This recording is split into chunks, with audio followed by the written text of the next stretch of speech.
Берем, ставим. Сюда. И толкаем.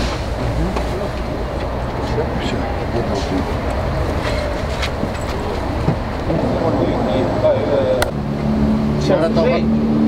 Дай, пожалуйста, родственник номер свой. Что? Номер взяли, да, у вас?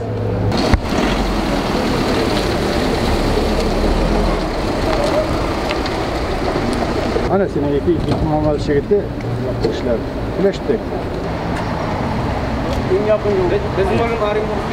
Шушы гомер ичендә безнең дөньялар бик нык үзгәрде. Карашлар үзгәрде. Ләкин Рөстәм Фәйзуллинның бу дөньяга, туган телгә карашы бер кайчан да үзгәрмәде. Ул һәр вакыт безнең милләтнең сагында торучы бер солдат булды. Һәм шушы эшне ул гомеренең соңгы минутына чаклы, соңгы сулышына чаклы башкарды.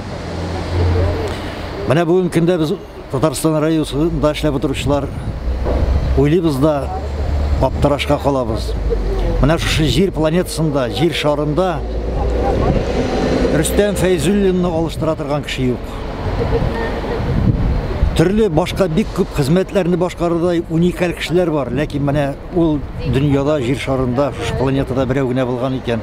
Ни өчен дигәндә ул безнең Татарстан радиосының бөтен эшен, аның архивын, аның фондында сакланучы язмаларны, ул язмаларның тарихын, андагы артистларны